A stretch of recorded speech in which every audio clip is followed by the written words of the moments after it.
14-hour copy. There's a male screaming help, saying someone stabbed me.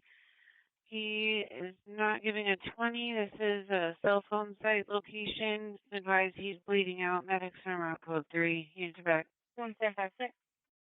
365 Main, cross of Folsom and Harrison. However, that's a cell phone site. We're still waiting for an exact 20. He is outside on the street.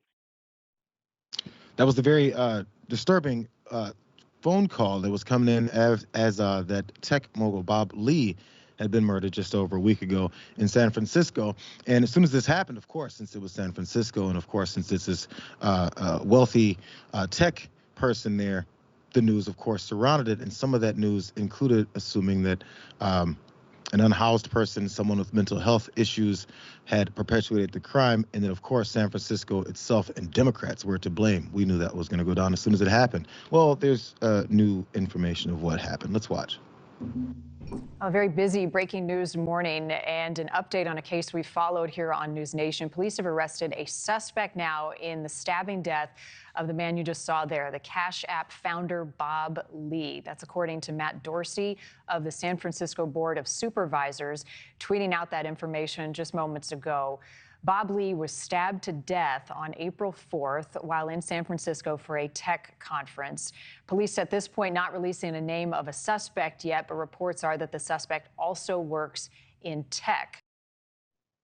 And that is the startling part for so many different people. Here is that suspect that they have arrested. Let's put his picture up.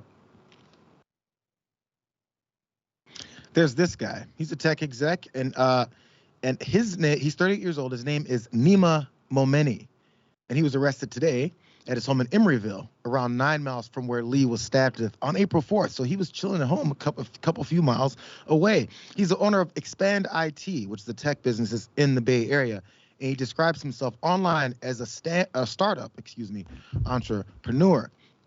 So all in the same business, all in the same field, and apparently he knew Bob Lee. It's unclear if Momeni attended the same tech conference Lee was in town for in San Francisco, but the pair were seen in Momeni's car together at around 2:30 in the morning. Those moments just before the stabbing. The suspect is said to have been driving through the city with Lee when they had some kind of confrontation, which resulted in the tech mogul exiting the vehicle, and that's according to Mission Local's sources. So as this has now gone down, we're learning more and more about this guy, Momeni, who, again, has been arrested, I assume charged now, but of course the trial still would have to come for that. As these revelations are coming, of course, some people are starting to realize, this was probably a bit of a problem. Let's jump down to what Elon Musk had said. Let's look at this first, this graphic down here, you guys, on the day of, or at least the day after, when people were discovering this. Very sorry to hear about it, he says. Many people know I have been severely assaulted. Violent crime in San Francisco is horrific, and even if attackers are caught, they're often released immediately. Is the city taking stronger action to incarcerate repeat violent offenders? And he mentioned Brooke Jenkins, who is the DA out there in San Francisco. So it's that similar talk back and forth every time you hear conservative pundits or politicians say things like, look at the crime in Chicago, LA, New York, San Francisco, and then maybe they toss in a couple other cities that they may feel like disparaging for the sake of saying, we don't have that issue anywhere else because we like to crack skulls, when in those cities, skulls are often cracked. I'm trying to see when that's going to actually start working. But still, the DA did respond to that, and she decided to point out how irresponsible that tweet was, especially since we're finding these new details going on now.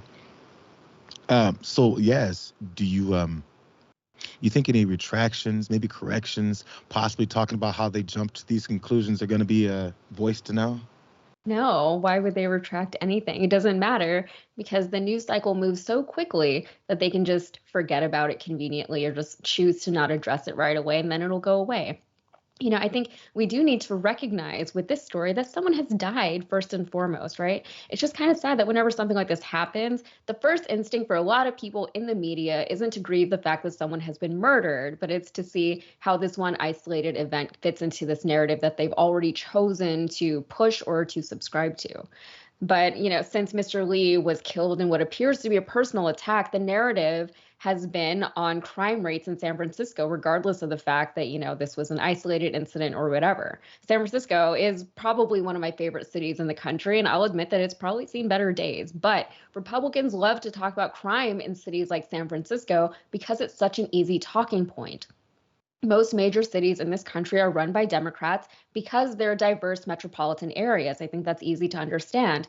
But that's such a vapid talking point because it deliberately excludes a million factors and variables from consideration when making the blanket statement that, cities are scary because they're run by Democrats. Republicans will say that all day, but they never want to talk about the problems that we know contribute to high crime. And one of those things is wealth inequality. San Francisco is one of the most expensive places to live in our country, which is frankly unsustainable. People making six-figure salaries working in the tech industry can't even afford to live near where they work. We know that. If crime is as big of a problem in these cities as Republicans want their constituents to believe, then why aren't they making bigger efforts to address the problems that are actually contributing to the crime? I have an answer. Because if you address those problems, I think it was with Jackson, we just were talking about before. If we're going to address the problems that lead to crime, which there's plenty of studies that talk about this, then you'd have to actually do something about it. A lot of work. And doing something about it is not very, it doesn't help with political careers and getting elected into office, or even clout chasing and pointing out on Twitter how much of an anti-homeless person that you are all the time. But what it does lead to every time tweets like Elon Musk have, and many other folks who want to, push this narrative, what it does lead to is many folks then, of course, assaulting and murdering unhoused people that find themselves on the streets. We've heard those stories. We've seen those stats on it. Because when those things happen, they assume this is just some person on the street. Nobody cares about them. I'm going to stomp them, kick them, shoot them, beat them up. All these things happen.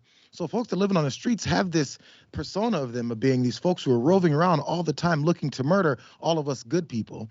And then in the meantime, they end up being targets because people assume after they're hearing those types of narratives, I got to go ahead and go after these folks.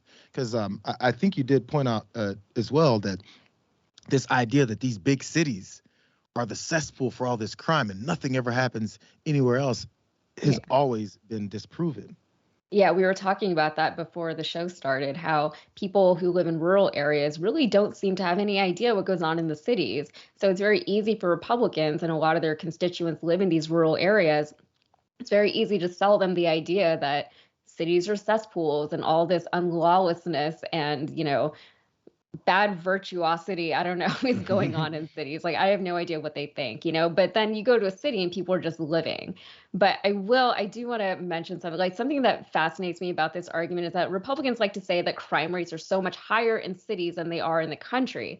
And it's like, yeah, because that's how numbers work, right? You're not really saying anything with that argument. The numbers are doing what the numbers are going to do.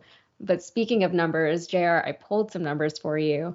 The other day, the governor of New Hampshire was on the Bill Maher show, and he was saying that San Francisco is in a humanitarian crisis, which is obviously hyperbolic. But he was saying that in his state of New Hampshire, it's so much safer and they have less of a homeless problem than in all of California. Because nobody lives in New Hampshire, okay? So you have to indulge me for a second.